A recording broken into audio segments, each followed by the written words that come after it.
Assalamualaikum warahmatullahi wabarakatuh.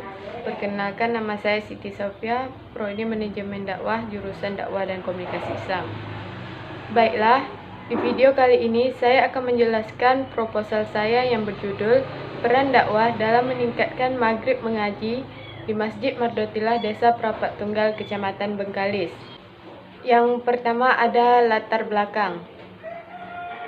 Peran adalah status atau dinamisasi dari status ataupun penggunaan dari hak dan kewajiban, ataupun bisa juga disebut sebagai status subjektif. Sebuah kedudukan atau status memiliki peran tertentu yang harus dijalankan sesuai dengan aturan norma yang berlaku. Al-Quran merupakan sumber utama ajaran Islam dan pedoman hidup bagi setiap Muslim, agar bisa selamat di dunia maupun di akhirat. Salah satu yang sangat dibanggakan umat Islam dari dahulu hingga saat ini adalah keautentikan Al-Quran yang merupakan warisan Islam terpenting, paling berharga, dan bagi orang yang membacanya akan mendapat pahala ibadah. Al-Quran bukan hanya sekedar membuat petunjuk tentang hubungan manusia dengan Tuhan, tetapi juga mengatur hubungan manusia dengan sesamanya, serta manusia dengan alam sekitarnya. Al-Quran menjaga hati dari berbagai penyakit yang akan menimpa diri seseorang, sebagaimana ia akan memberikannya dari berbagai macam penyakit yang menghinggapinya, seperti hawa nafsu, tamak, hasad, godaan syaitan, kekejian, dengki, dan sebagainya. Sedangkan mengaji merupakan salah satu ibadah yang sangat lekat dengan masyarakat Muslim di Indonesia. Sejak mula berkembangnya Islam, sejumlah rumah ibadah seperti surau, musola, sanggar, masjid, dan lain-lain senantiasa diramaikan dengan kegiatan mengaji, khususnya di waktu sore usai sholat asar maupun ba'da maghrib. Bagi kaum Muslim di Indonesia, mengaji tak ubah menjadi lembaga pendidikan mengaji sendiri sebenarnya bukan sebuah alternatif, tetapi mengaji adalah sebuah kewajiban. Di Masjid Mardotilah, Desa Prapat Tunggal, Kecamatan Bengkalis, mempunyai kegiatan keagamaan untuk anak-anak, yaitu maghrib mengaji. Sejak dulu, maghrib mengaji telah lama diterapkan. Maghrib mengaji merupakan kegiatan mengaji dan memahami tajwid. Namun, akhir-akhir ini maghrib mengaji sudah mulai ditinggalkan. Anak-anak lebih asik mengikuti sinetron dan film, saraya duduk berlama-lama di depan televisi daripada membuka mushaf Al-Quran. Berbagai macam peran dakwah yang dapat di dalam maghrib mengaji, yaitu pertama, melestarikan tradisi mengaji, bertadarus, serta mengkaji Al-Quran dan ilmu agama selepas sholat maghrib. Kedua, meningkatkan minat dan kemampuan masyarakat dalam membaca Al-Quran. Dan yang ketiga, memakmurkan masjid dengan peran ibadah dan membaca Al-Quran guna meminimalisir pengaruh negatif dari media elektronik. Manfaat anak maghrib mengaji sangat besar, baik itu langsung maupun tidak langsung. Dalam menganalisis peran dakwah yang ada di dalam maghrib mengaji, peneliti memberi judul Peran Dakwah dalam Meningkatkan Maghrib Mengaji di Masjid Mardotilah, Desa Prapat Tunggal, Kecamatan Bengkalis. Yang B, alasan memilih judul. Alasan memilih judul di dalam penelitian ini adalah: pertama, peran dakwah sangat penting dalam kegiatan mengaji. Yang kedua, penulis melihat persoalan yang sangat penting untuk diangkat karena minimnya peran dakwah dalam kegiatan mengaji. Yang C, permasalahan. 1. Identifikasi masalah. Mengidentifikasi masalah berarti mengenal, menemukan, atau menampilkan hal yang spesifik yang diangkat dari materi yang masih bersifat umum. Identifikasi masalah diperlukan agar peneliti benar-benar menemukan masalah ilmiah. Adapun identifikasi masalah dalam penelitian ini yaitu: yang A, belum optimalnya pendidikan agama yang diperoleh dari keluarga di Desa Prapat Tunggal, Kecamatan Bengkalis. Yang B, belum optimalnya peran dakwah di masjid bagi anak-anak di Desa Prapat Tunggal, Kecamatan Bengkalis. Yang C. Minimnya kegiatan maghrib mengaji.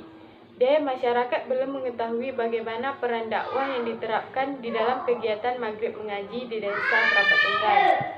E. Masyarakat belum mengetahui dampak yang ditimbulkan peran dakwah untuk maghrib mengaji di desa Prapat Tunggal.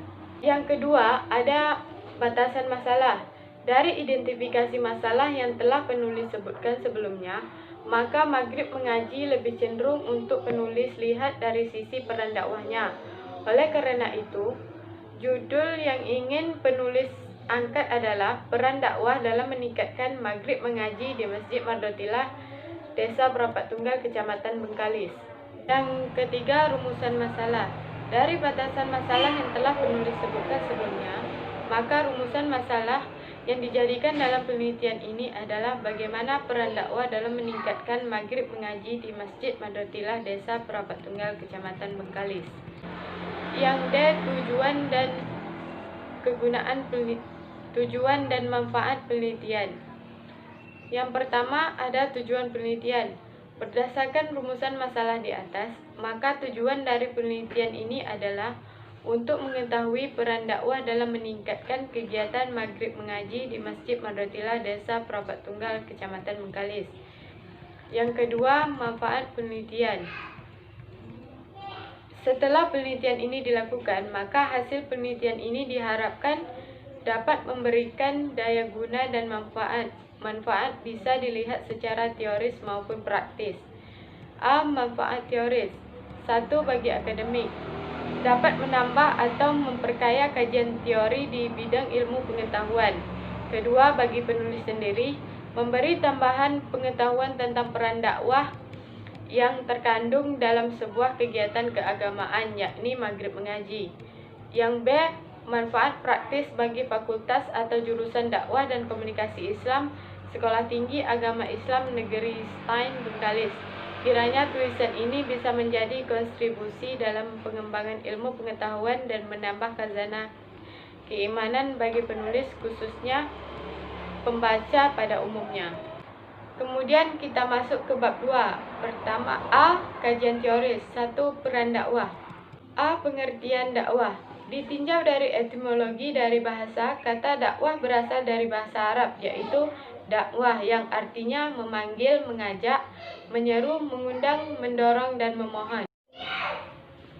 Sedangkan secara terminologis, pengertian dakwah menurut para ulama antara lain: A. Pengertian dakwah menurut Yahya Umar. Sebagaimana dikutip oleh Wahidin Saputra, dakwah Islam mempunyai sebagai upaya untuk mengajak umat dengan cara kebijakan kepada jalan yang benar sesuai dengan perintah Tuhan yang kemaslahatan di dunia dan di akhirat. Yang B. Menurut Arifin, dakwah mengandung pengertian sebagai suatu kegiatan ajakan baik dalam bentuk lisan, tulisan, tingkah laku, dan sebagaimana yang dilakukan dengan secara sadar dan berencana dalam usaha mempengaruhi orang lain, baik secara individu maupun secara kelompok. C. Menurut Muhammad Al-Khaidir Husain, dakwah merupakan menyeru kepada kebajikan dan melarang kemungkaran agar mendapat kebahagiaan dunia dan di akhirat. Yang D. Menurut Muhammad Al-Khaidir, dakwah merupakan menyeru kepada kebijakan dan melarang kemungkaran agar dapat mendapat kebahagiaan dunia dan di akhirat. E. Istilah dakwah dalam buku Manajemen Dakwah karya Wahyu Ilahi. Dakwah adalah sebuah aktivitas atau kegiatan yang bersifat menyeru atau mengajak kepada orang lain untuk mengamalkan ajaran Islam. Dakwah adalah suatu aktivitas yang pelaksanaannya bisa dilakukan dengan berbagai cara ataupun metode.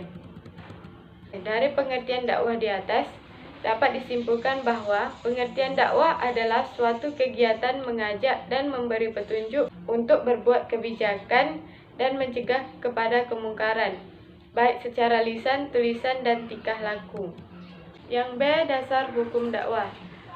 Banyak ayat Al-Quran yang mengurai tentang dakwah Islam, diantaranya ayat-ayat dakwah yang mengatakan kewajiban dakwah secara tegas adalah Quran Surah An-Nahl ayat 125 dan Quran Surah Ali Imran ayat 104, Quran Surah Al-Maidah ayat 78 sampai 79, dan Quran Surah An-Nahl ayat 125.